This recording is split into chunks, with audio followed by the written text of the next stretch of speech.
o bem, porque assim é a vontade de Deus, que pela prática do bem, vocês silenciem a ignorância dos insensatos. Como pessoas livres que são, não usem a liberdade como desculpa para fazer o mal. Pelo contrário, vivam como servos de Deus.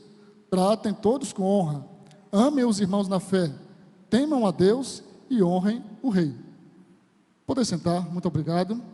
Que mediante esta palavra que lemos, Deus nos abençoe e também nos dirija nesses minutos de reflexão sobre a nossa cidadania. Na verdade, sobre a nossa dupla cidadania.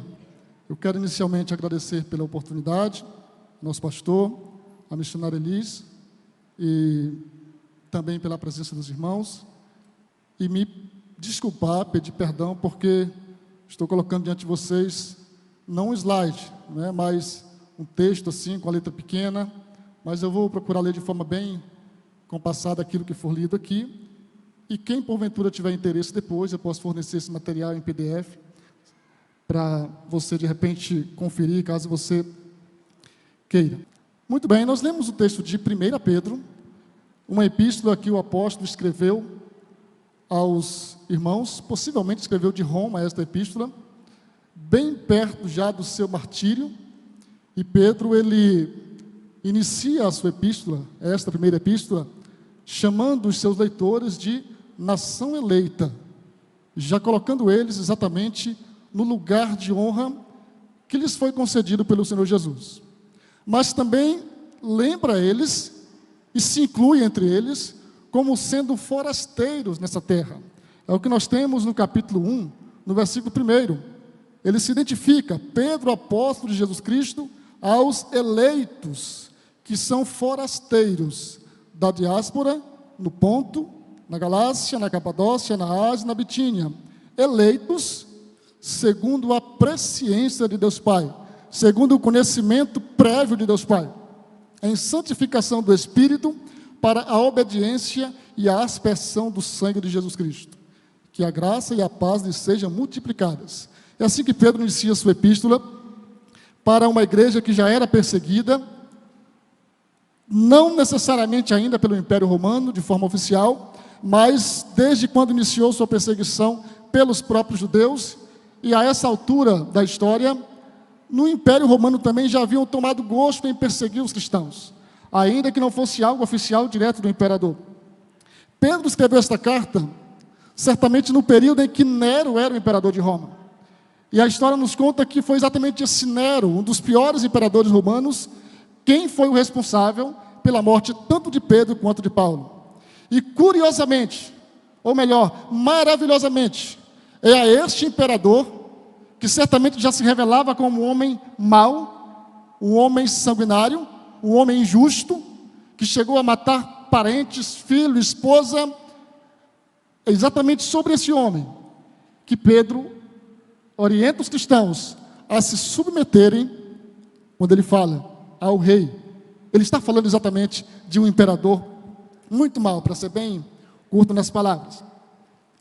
E ele então traz para eles, nesse texto que lemos, que esta obediência não é porque aquele rei, aquele imperador merecesse, mas no versículo 13, por causa do Senhor, estejam sujeitos a toda a instituição humana, quer seja o rei como soberano, quer seja as autoridades como enviadas por ele, tanto para castigo dos malfeitores, como para louvor dos que praticam o bem.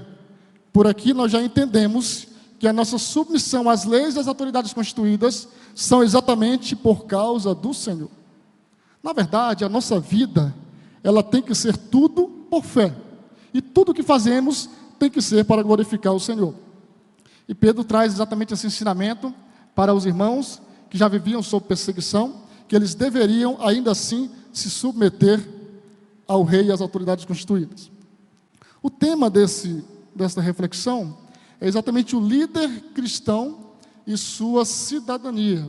E como já falei, nós na verdade temos uma dupla cidadania. Isso não é para qualquer um, né? Há alguns países por aí que permitem a pessoa ter dupla cidadania. ou dupla nacionalidade. No caso, nós, como cristãos, nós temos dupla nacionalidade. Nós somos forasteiros aqui e somos eleitos do Senhor.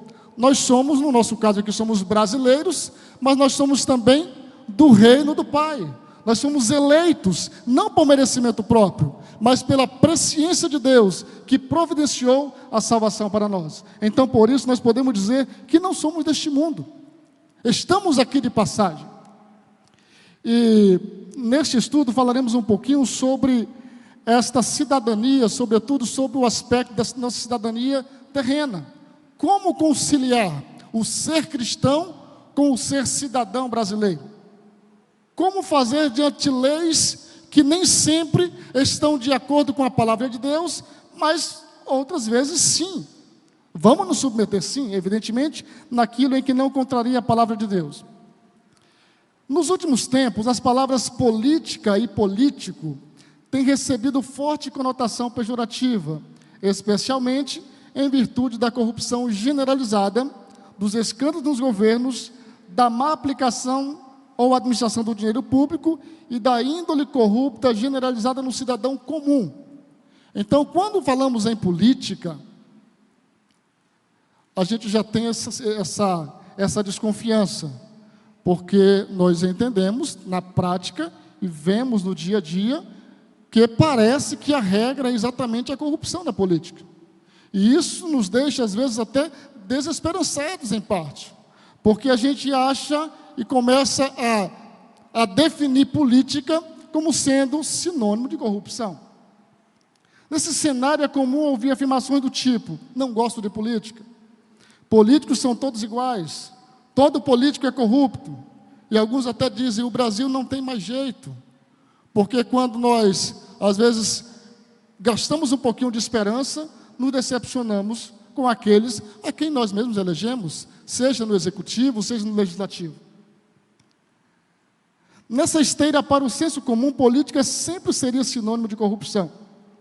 E nesse estudo teremos a oportunidade de compreender um pouco mais sobre esse tema, descobrindo que a participação política, não necessariamente a partidária, mas a política é uma necessidade vital de todos os indivíduos, inclusive dos cristãos.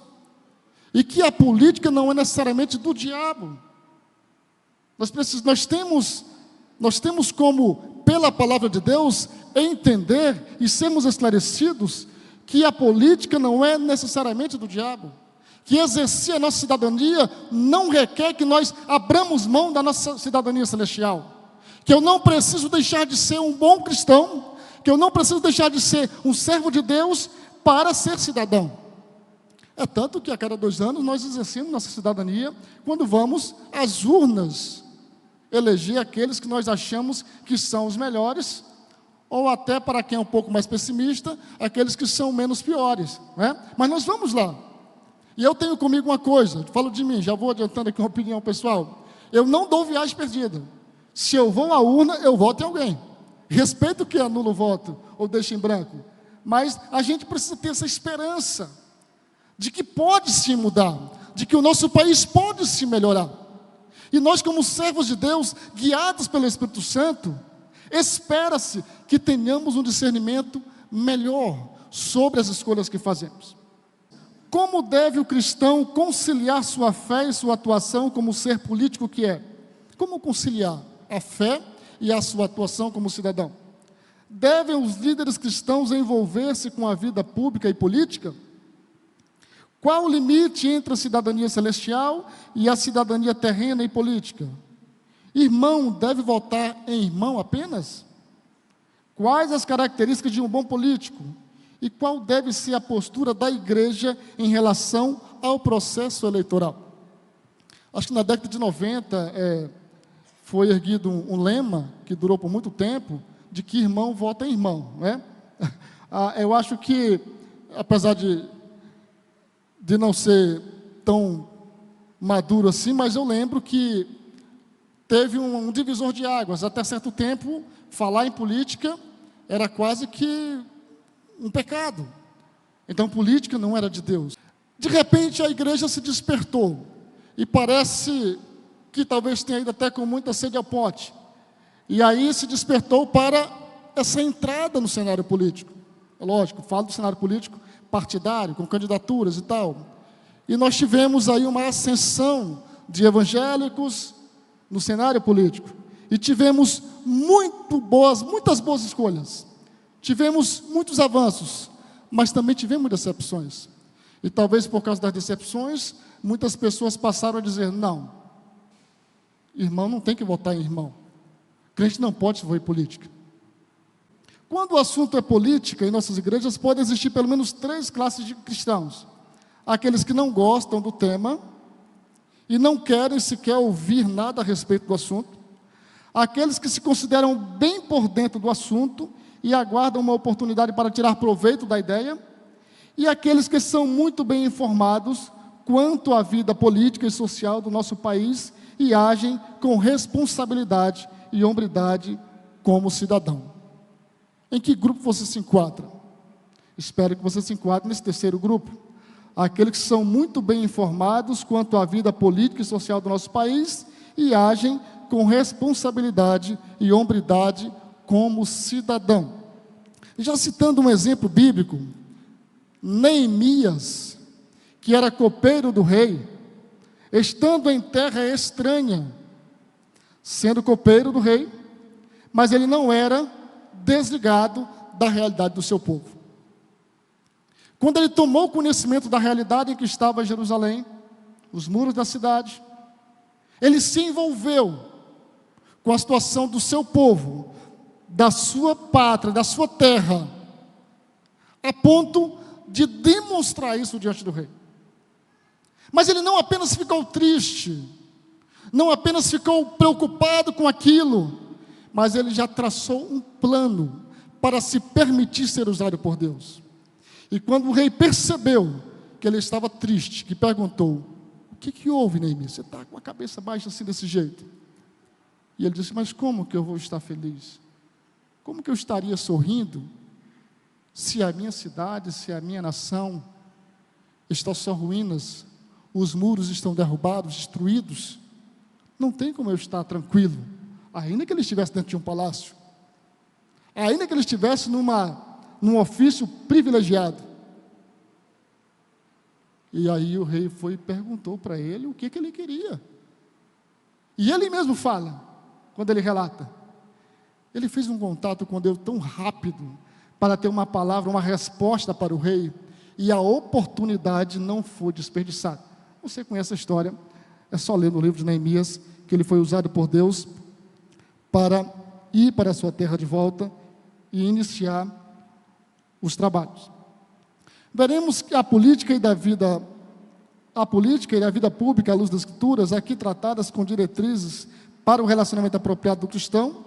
O analfabetismo, por exemplo, vou ter que ir avançando um pouquinho aqui, e a apatia política enfraquecem o Estado e a democracia, dando lugar ao corrupto e aproveitador. O analfabetismo, e aqui é o analfabetismo político, ele dá lugar para que o corrupto se assenhoreie das pessoas, da nação, do Estado, da cidade, exatamente em cima da desinformação. E muitas vezes, a desinformação, o analfabetismo político, é exatamente por deliberação da pessoa. Ela prefere não se envolver. Ela prefere não saber muito sobre o assunto. Como se nós estivéssemos isentos das decisões políticas que são tomadas, inclusive por aqueles em quem não votamos, quando são eleitos, evidentemente. Mas o que é política? A gente sempre já relaciona com política partidária. Mas o que é política? Que vem do termo polis, que significa cidade. É exatamente a administração de uma cidade. E onde que nós moramos? Nós moramos na cidade. Se nós moramos na cidade, alguém vai administrar esta cidade. Alguém vai administrar esse estado, esse país. E quem fará isso? As pessoas que foram eleitas. Porque nós gozamos do privilégio de poder eleger os nossos governantes. Isso só existe em países democráticos. Isso é um privilégio que nós temos, de poder eleger e escolher. Às vezes até somos voto vencido, mas nós fomos lá e escolhemos, exercemos nosso direito, podemos até manifestar nossas preferências. Então não tem como nós ficarmos isentos das decisões políticas que são tomadas, não tem como nós dizermos, não vou me envolver em política. Veja que eu não estou falando de política partidária, estou falando de política na essência da palavra. Alguns personagens bíblicos com atividade política ou pública. Nós temos aqui alguns nomes. Abraão, por exemplo. Abraão, ele não era alguém desligado da realidade. Quando o seu sobrinho foi levado cativo, juntamente com o pessoal da cidade onde ele morava, que recorreram a Abraão, Abraão não estava desligado de tudo. Abraão reuniu os seus 318, nascidos em sua casa, e foi para uma guerra, venceu, voltou vitorioso. Ele não era alguém isolado, ele não era desligado. José, que é muito citado por ter sido governador do Egito, ainda que José não tenha concorrido em uma chapa, um partido político, mas quando José foi chamado à presença de Faraó, ele não apenas interpretou o sonho de acordo com o que Deus revelou, mas ele tinha um conselho sábio e pronto para quando o Faraó lhe perguntou. Ele entregou a mensagem de Deus, que foi a interpretação do sonho. O Faraó disse: eu ouvi falar que quando você ouve um sonho, você interpreta. Como que dizendo, eu ouvi falar que você não pode ouvir um sonho que já interpreta. José disse: olha, não é bem comigo isso aí, é com Deus. Mas Deus vai lhe dar uma palavra boa. E quando ele interpreta o sonho de Faraó, a sua missão estava apenas começando. E então ele aconselha Faraó. Mas um conselho assim de alto nível, de alguém que tinha estado pelo menos uns 2 anos ou mais na prisão. Alguém que estava, que deveria, poderia, pelo menos, estar decepcionado com o seu dedo, sem esperança, porque por fazer o que era certo, ele foi preso.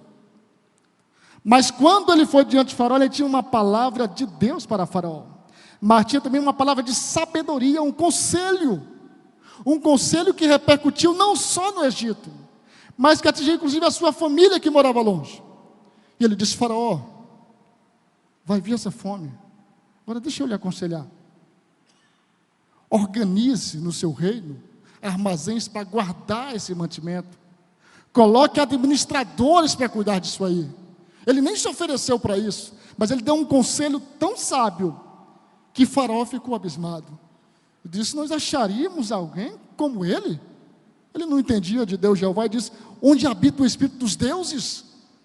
Ele ficou tão admirado com o conselho de José, que disse: você é o homem. E José foi escolhido como governador do Egito, e é sempre citado como alguém que teve uma atividade política efetiva, e que mudou exatamente a história da sua família, dos patriarcas. Um outro nome também que é bem citado, Daniel, um estadista que esteve em ascensão durante pelo menos 4 reinos.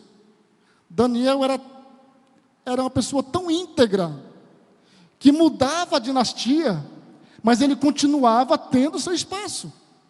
Como se fosse hoje, mudava-se o partido político que estava no poder, mas ele continuava sendo chamado para participar dos negócios do reino da Babilônia e depois da Pérsia. Daniel é um homem tão íntegro, que quiseram pegar ele em alguma falha e não conseguiam, e disseram: nós vamos ter que catar exatamente na lei do Deus dele. Daniel é um exemplo de alguém que era por dentro da realidade, tanto da sua nação, quanto da nação onde ele morava, que era a Babilônia. Já citamos Neemias, e poderíamos citar outros nomes aqui, como Ester, a rainha da Pérsia e da Média, que não era apenas uma bela rainha, não era apenas alguém que esbanjava beleza, mas era alguém que entendia da realidade do seu povo. E até na hora quando ela temeu um pouquinho, Mardoqueu disse: olha, fica atenta, se você não agir, vai vir livramento de outro canto, mas sabe lá, se não foi por isso que você chegou aí. E aí, se ela tinha alguma dúvida, ela foi bem lembrada pelo Mardoqueu, e ela abraçou o desafio, mesmo com o risco da própria vida. Ela se envolveu politicamente em favor do seu povo. Ela se envolveu, e mais ainda, ela se comprometeu, a ponto de arriscar a própria vida. Mas ela não chegou diante do esposo, do Assuero, já enredando, já contando o que estava acontecendo, não. Ela usou de sabedoria, uma grande sabedoria, que cada vez que ele perguntava o que ela queria, ela aumentava a curiosidade. E você conhece a história, né? Então Esther é o exemplo de alguém, uma mulher de Deus, que se envolveu politicamente em favor do seu povo. Falemos um pouquinho sobre a corrupção na política. A corrupção política gera graves prejuízos à sociedade, seja pelo desvio de recursos que seriam aplicados em serviços essenciais à população, seja pela ineficiência no emprego desses recursos. Quando os recursos dos nossos impostos, que não são poucos, são desviados, isso implica prejuízos que envolvem a vida de muita gente. Tempo atrás, uns meses atrás, eu fiquei muito comovido com a morte de uma jovem, não conhecia, mas ela morreu exatamente porque ela ia de moto, e na estrada do Calafate, antes da ponte, tinha um buraco lá. Já há muito tempo que estava lá. E, por fatalidade, vinha ela, o esposo, não conheci, só vi a notícia depois, e fiquei muito comovido com aquilo. E ela vinha numa moto, acho que numa bis, numa moto pequena, e bateu a roda naquele buraco, na pista, no meio da pista, e ela teve morte praticamente instantânea. Não teve nem chance de ser socorrida. Então nós vemos um exemplo de que quando os recursos não são aplicados adequadamente, isso pode trazer morte para as pessoas. Na verdade, muitos dos acidentes que acontecem muitas vezes nas estradas são exatamente por irresponsabilidade daqueles que deveriam aplicar os recursos adequadamente. E a corrupção ela é responsável por isso, porque esses desvios que acontecem, não estou citando aqui nenhum governo especificamente, mas quando ocorrem esses desvios, vidas são comprometidas.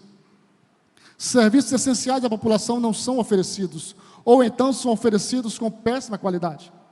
Isso é exatamente um dos exemplos, ou um dos resultados da corrupção na política. A corrupção, ela drena recursos de serviços públicos básicos. E 3, pelo menos, áreas que são mais atingidas, é exatamente a saúde, a educação e a segurança pública. Estamos saindo de uma pandemia, graças a Deus estamos aqui pela misericórdia de Deus, vivos e contando testemunhos, mas nós sabemos que o atendimento poderia ter sido muito melhor se não tivesse havido tantos desvios, tanto emprego de recursos públicos em áreas que não nos trazem resultados. Não preciso ser mais específico, todos nós sabemos. E infelizmente, quando o mundo passou, enfrentou uma pandemia como essa, o nosso país, ninguém está preparado evidentemente, mas o nosso país sofreu muito com isso, porque não havia estrutura. Olha, se os hospitais já não davam conta de atender de forma ordinária, não é incomum alguém receber uma ligação do hospital, marcando a cirurgia para um parente, só que ele já faleceu. Conheço histórias assim. Ligaram, a pessoa tinha morrido, já estava com anos que tinha morrido. Morreu na fila de espera para uma cirurgia. E isso, em parte, é resultado da corrupção na política, do desvio de recursos públicos que deixam de ser aplicados adequadamente. Em relação à segurança pública, que é um grande problema que tem se avolumado nos últimos anos, algumas estatísticas, vou citar aqui apenas algumas. O Brasil, no ano 2018, teve pelo menos 57 mil mortes violentas. O Brasil tem 211 milhões de pessoas. Em 2019 tinha essa quantidade, 211 milhões de pessoas. e 59 mil mortos. A Europa inteira, com 743 milhões de habitantes, no ano 2017, teve menos da metade de mortes violentas. Compreende? A Europa inteira, com mais de 3 vezes a população do Brasil, teve menos da metade de mortes violentas no ano 2017. Estudos mostram que há uma correlação inversa entre níveis de corrupção e índice de desenvolvimento humano, que avalia a renda per capita. Do mesmo modo, quanto menor a corrupção, maior é a efetividade do governo. Menos lento, menos burocrático, mais técnico, melhor presta serviços. Quanto mais corrupção, menor progresso. Quanto menos corrupção, maior progresso. É uma ordem inversa, fácil de entender, não é? Mas para onde vai tanto dinheiro desviado das contas públicas? Parte é destinada a enriquecimento e luxo pessoal dos envolvidos. Nós acompanhamos na mídia de vez em quando isso aí. Que aplicam a seu bel prazer. Além daquilo que investem em suas campanhas eleitorais caríssimas, influenciando os resultados. O sistema corrupto, ele é tão maléfico que os corruptos desviam para si dinheiro, para seus luxos, e ainda financiam suas próprias campanhas, de modo que eles permanecerão, às vezes muda apenas o ator, mas o grupo é o mesmo, permanecem como que parasitas fossem, que na verdade são, sugando um país sofrido como o nosso, que tem uma pesada carga tributária. E aí de repente você pode ainda achar que não dá para se envolver em política? Será? Será mesmo que não lhe preocupa os resultados de uma eleição? Os resultados das escolhas? Nós sofremos as consequências também. Na verdade, não é que todo político seja corrupto, ou que a política em si seja satânica, mas é inegável a existência no Brasil de uma corrupção política sistêmica. A solução para esse problema que corrói a nossa democracia não é o tolimento de direitos, não é recorrer a uma ditadura, não é isso. Alguém já disse que a solução para os problemas da democracia é mais democracia. É mais democracia. Mas para que mais democracia se alguns teimam em não exercê-las? Ou exercê-la? De que adiantaria o direito ao voto, o direito a escolhas, se a pessoa diz, eu não vou me envolver com política? Na verdade, há cristãos que até dizem que não devem se envolver com política. Queridos e queridas, eu não estou dizendo que você tem que se candidatar na próxima eleição. Estou falando de atividade política como cidadãos que somos. Amém? De repente pode parecer assim, não é de forma alguma essa a intenção. Olha só, em 2016, o Fórum Econômico Mundial classificou o Brasil como o 4º país mais corrupto dentre 141 países. O 4º mais corrupto. No ranking mundial de percepção da corrupção da Transparência Internacional, em que países mais honestos são melhor colocados, o Brasil apareceu, sabe qual a colocação? 105. Posição empatada com o Egito, Peru, Timor-Leste, Zâmbia, entre outros. A alta incidência da grande corrupção política, aliás, faz com que, dentre 137 países, o Brasil seja aquele que menos confia nos seus políticos. É claro que há práticas reprováveis em toda a sociedade, mas o maior problema está no topo, quando o assunto é corrupção. No Brasil, o exemplo vem exatamente de cima, e não é incomum a gente ver esses resquícios ou esses raios de corrupção também aqui embaixo. Quando você vai precisar recorrer, às vezes até mesmo a algum serviço público. Não é tão comum aqui embaixo. Mas lá de cima vem, e infelizmente, a cultura corrupta, ela toma conta de muita gente. O cristão vive nesta terra uma verdadeira tensão. Ao tempo que as Escrituras afirmam que a nossa cidade está nos céus, conforme Filipenses 3:20, e que somos peregrinos neste mundo, como já lemos agora há pouco em Pedro, enfatizando o nosso desafio em viver de forma transitória na esfera terrenal, a mesma palavra nos orienta que as autoridades foram constituídas por Deus, ordenadas por Deus, e que nós devemos nos sujeitar às autoridades. Tanto Pedro, no texto que lemos, fala sobre isso, quanto Paulo, quando escreve aos Romanos no capítulo 13, ele enfatiza a necessidade, a obrigatoriedade de nós cristãos nos sujeitarmos às autoridades como tendo sido instituídas e constituídas por Deus. Paulo, inclusive, vai ser vítima do martírio pela mão de Nero, também segundo a tradição. Mas ainda assim, Paulo está ensinando a igreja que devemos nos submeter e nos sujeitar às autoridades terrenas aqui. Considerando sua dupla cidadania, o cristão tem diferentes vocações, ministérios e papéis, e o foco da igreja em evangelismo não impede seus membros de serem bons pais, profissionais e que exerçam plenamente sua cidadania. Como já falamos no início, para ser um bom cristão, para ser um evangelizador, para ser um anunciador de boas novas, não precisa deixar de ser um bom cidadão. Não precisa deixar de ser informado sobre os seus direitos, inclusive. Sobre os seus direitos.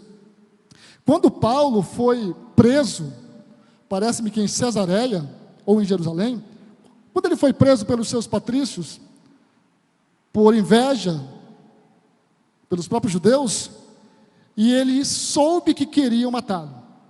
Ele soube que estavam armando uma emboscada para matá-lo. E aí, na hora, quando ele teve a oportunidade, ele disse o seguinte: eu apelo para César. Eu tenho o direito de ser julgado por César. Paulo tinha consciência de seus direitos. Consciência de seus direitos. Nós, como cristãos, vivemos num país laico, um país que nos dá liberdades. Precisamos ter consciência e conhecimento dos nossos direitos. De repente você pode precisar se valer deles. Em sua oração sacerdotal, Jesus intercedeu pelos discípulos e por aqueles que creriam por meio da pregação deles. O que Jesus falou? Não peço que os tires do mundo, mas que os livres do mal. Jesus está dizendo ali, eles vão continuar aqui no mundo, mesmo já sendo cidadãos do céu. Então, Pai, não te peço que tires do mundo, mas que livre eles do mal. Daí nós temos exatamente esta nacionalidade terrena e celestial. O fato de termos uma dupla cidadania significa que não podemos estar alienados da sociedade, das questões sociais, públicas, políticas e tal. Como cidadãos terrenos, influenciados pelo Espírito Santo em uma visão de mundo eminentemente bíblica, devemos respeitar as leis e participar das discussões do cenário político, influindo nos temas da sociedade e do governo. Ao mesmo tempo, como cidadãos do céu, somos ensinados pela palavra de Deus a não nos conformarmos com este mundo, mas ansiarmos pela nossa pátria celestial e desejarmos estar com Cristo.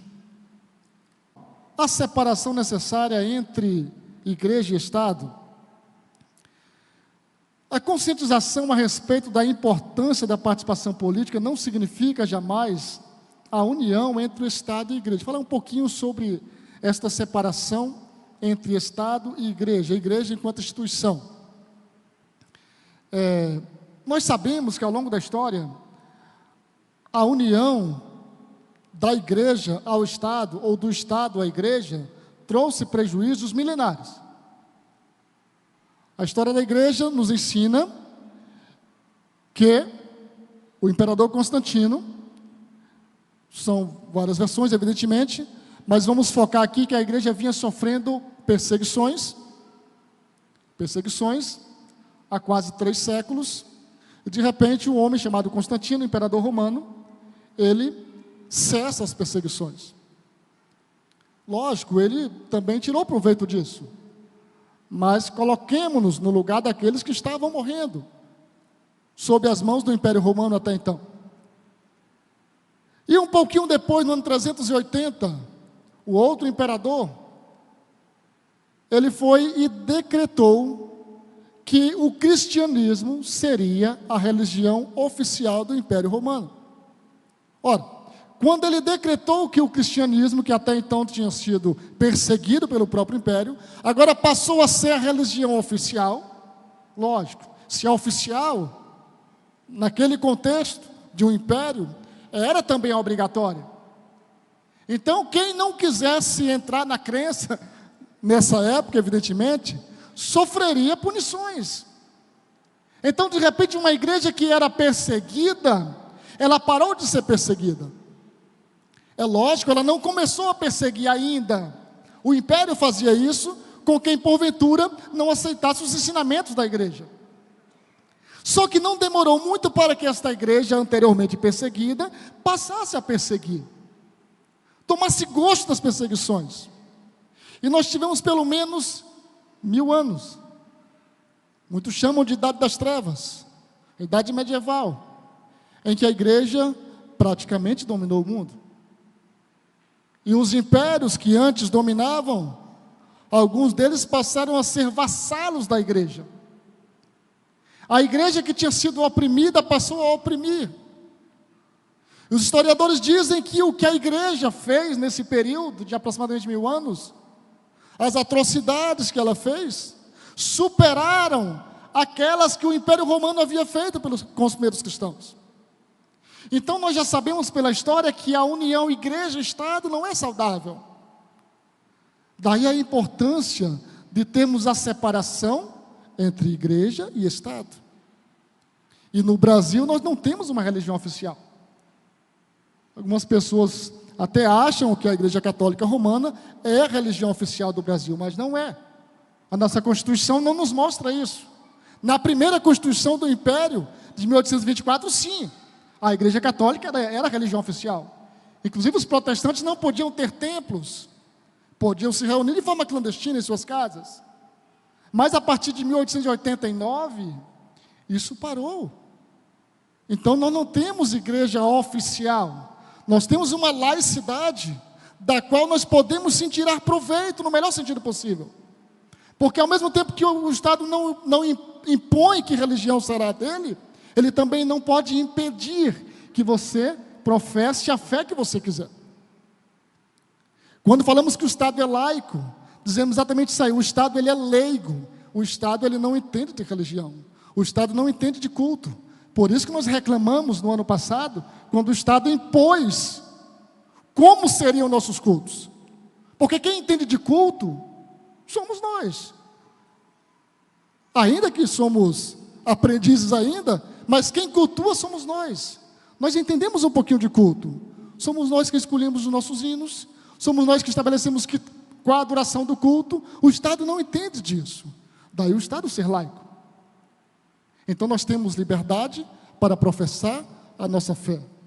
Isso é tão interessante, que se uma pessoa que pertence à Igreja Adventista do Sétimo Dia, você percebeu, por exemplo, que os concursos públicos, eles não acontecem mais aos sábados, muito raramente, exatamente para contemplar os religiosos adventistas que não fazem atividade no sábado. Como o Estado é laico, ele não pode prejudicar as pessoas, então os concursos são aos domingos. Até o Enem. Vestibular antigamente era sábado e domingo. Não, é tudo domingo. Porque nós não temos problema em fazer isso no domingo, né? Nós vamos para a escola dominical. Mas nós não temos a restrição como eles têm em relação ao sábado. Então o Estado respeita exatamente esta fé que os adventistas têm. Apenas a título de exemplo. Então a laicidade do Estado brasileiro, próximo ponto.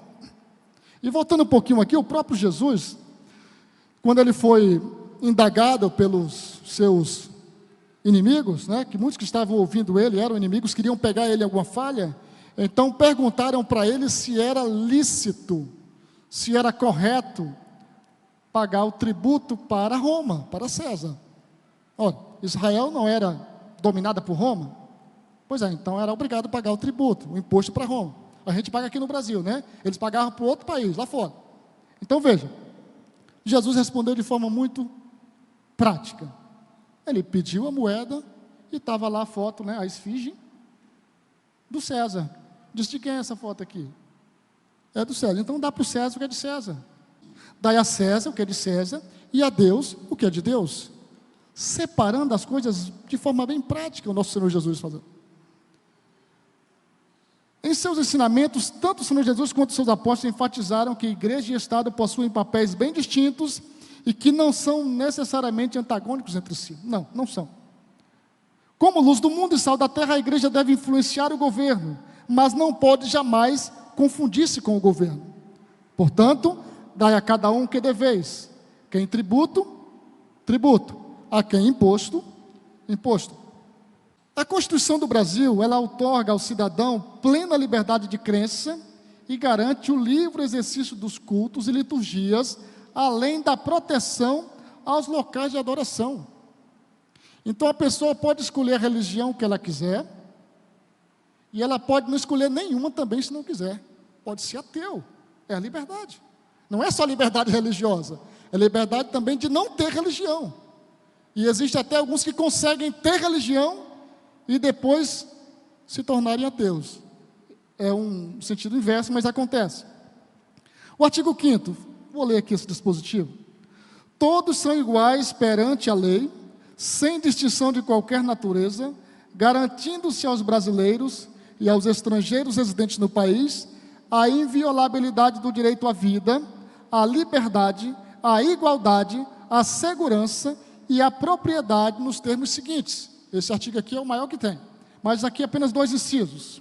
O inciso 6, é inviolável a liberdade de consciência e de crença, sendo assegurado o livre exercício dos cultos religiosos e garantida na forma da lei a proteção aos locais de culto e às suas liturgias. Olha que maravilha, está na Constituição Federal, uma segurança para nós. Inclusive, se for preciso cumprir algum mandado de prisão, por exemplo, na igreja, não pode ser durante o culto. O oficial de justiça ele tem que esperar terminar o culto para poder cumprir. É porque é inviolável. Olha aí, é inviolável a liberdade de consciência e de crença, sendo assegurado o livre exercício dos cultos religiosos e garantida na forma da lei a proteção aos locais de culto e às suas liturgias.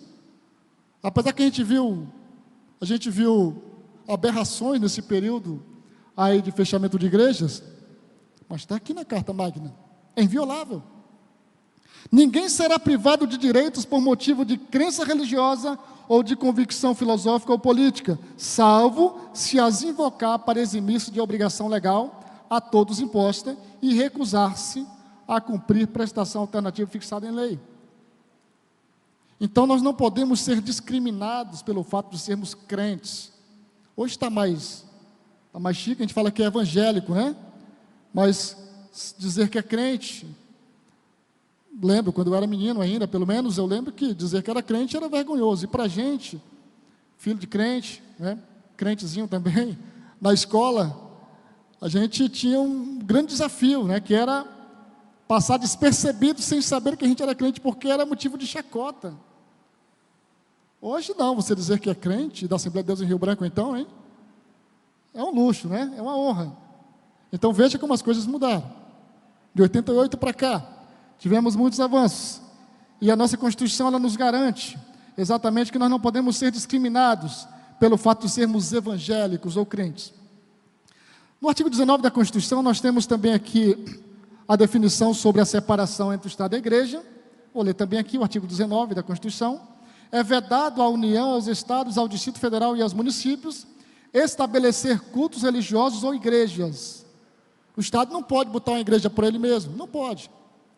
Igreja oficial do Brasil, não pode. É vedado ele estabelecer cultos religiosos ou igrejas, subvencioná-los, embaraçar-lhes o funcionamento, atrapalhar o culto, não pode atrapalhar o culto.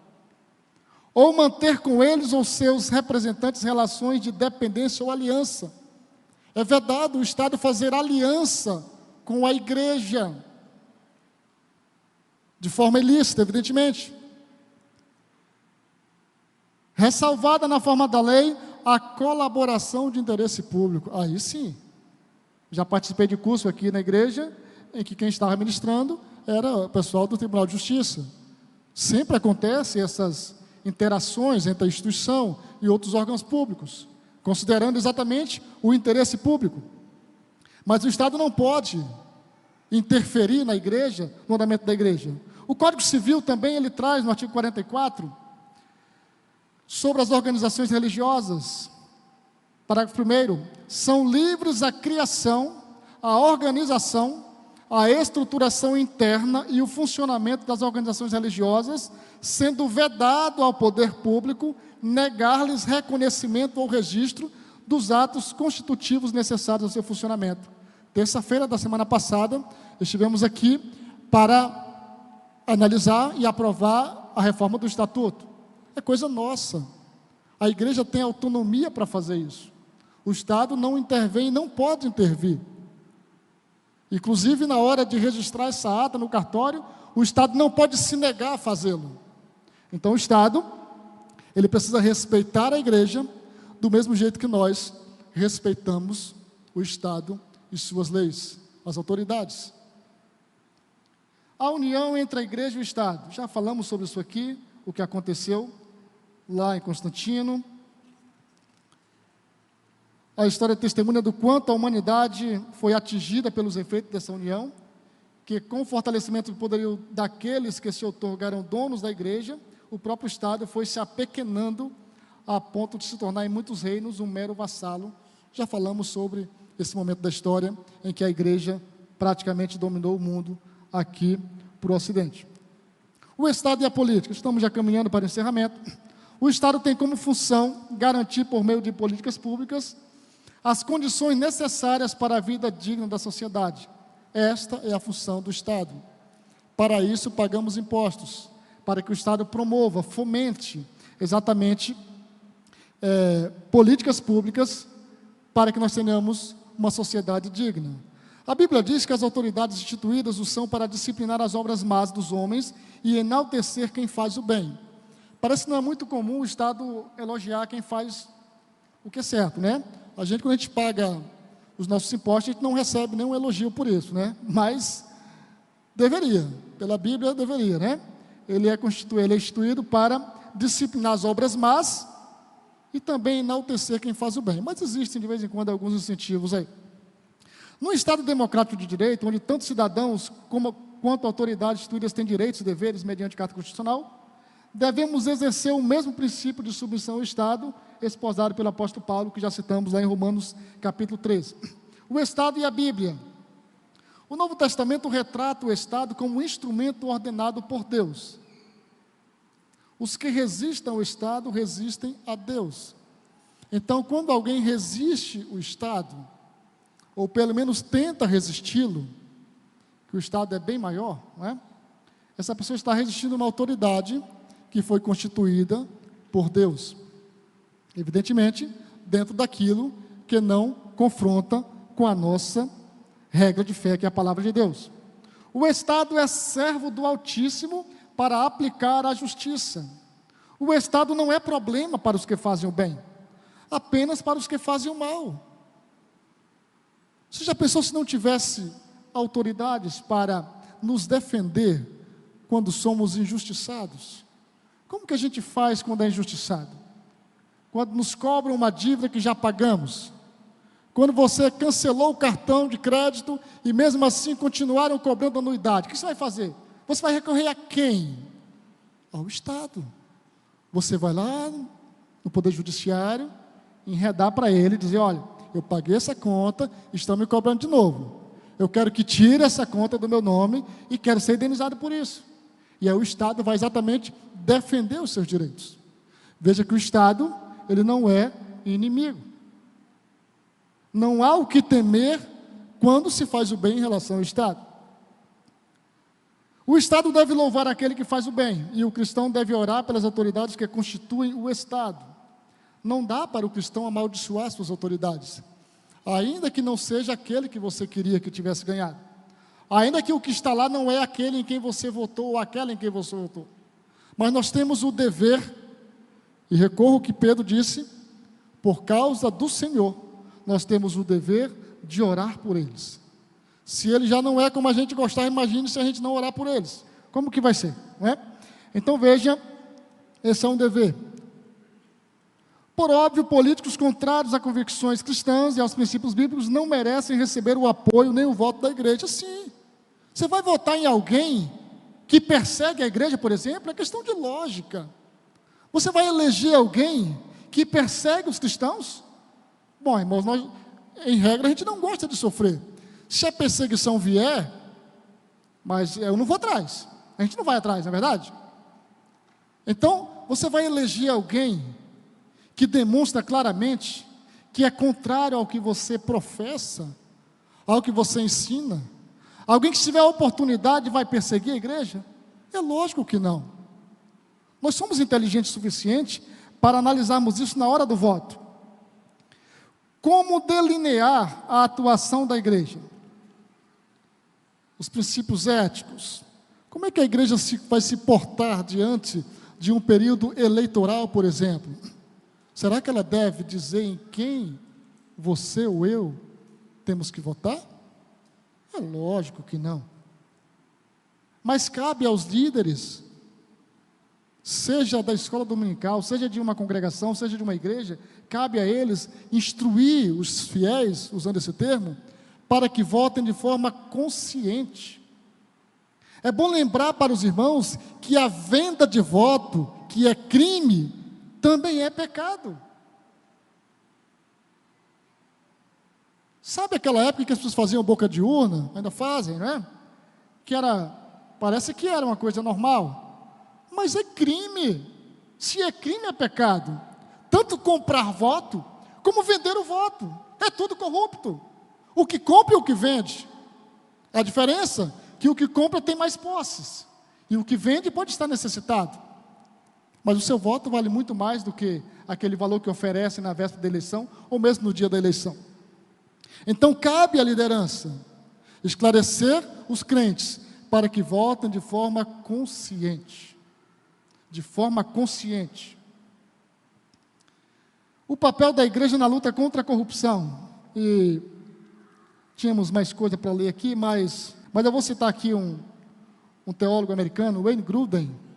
Ele desconstrói alguns pressupostos e visões equivocadas acerca da relação entre cristianismo e governo. Como assim? Algumas pessoas acham que todos os governos são perversos e demoníacos. A igreja deve se dedicar ao evangelho apenas e não à política. A igreja deve se dedicar à política e não ao evangelismo. Será que é assim? Não.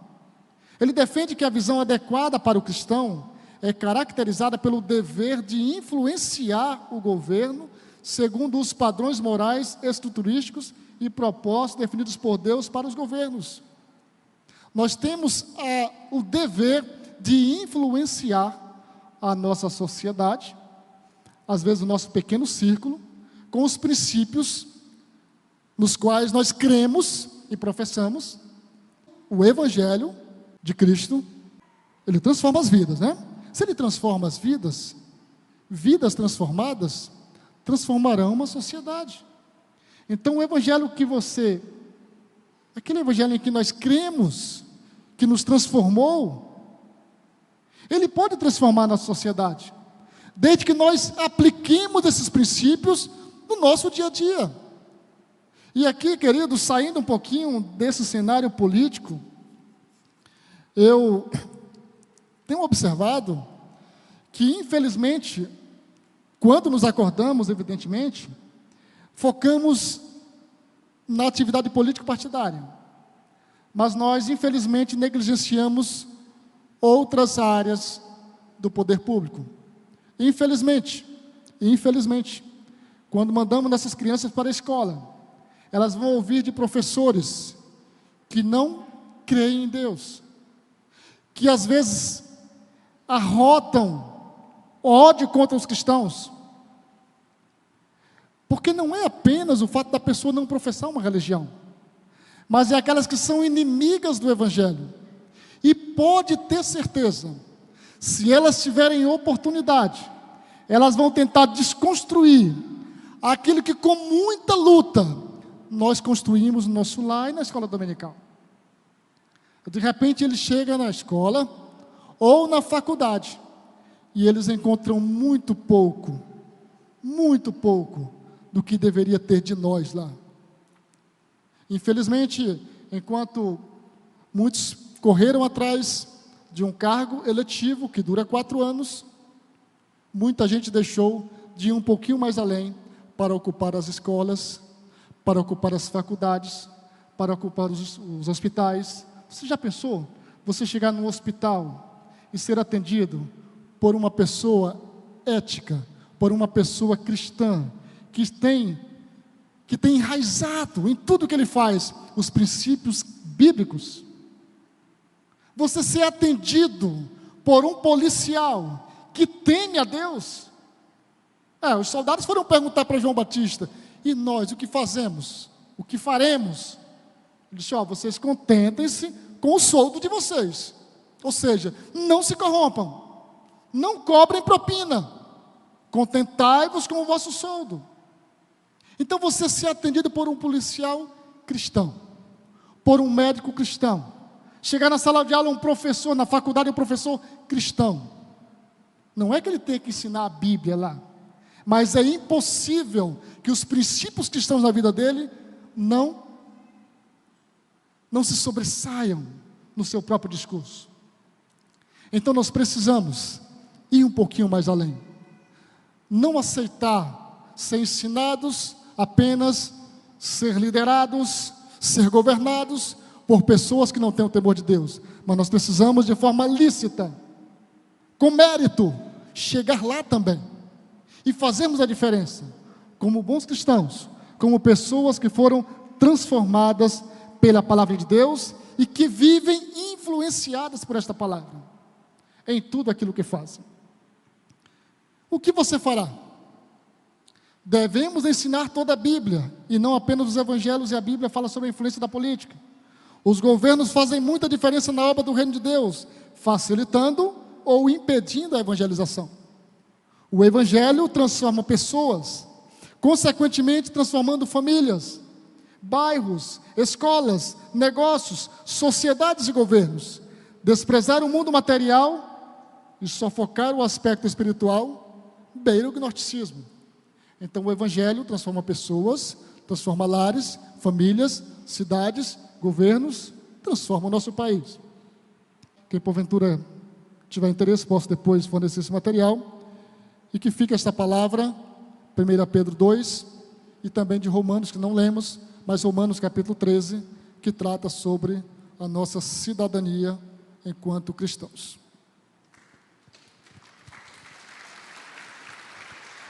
Amém. Obrigado, pastor Arquelau.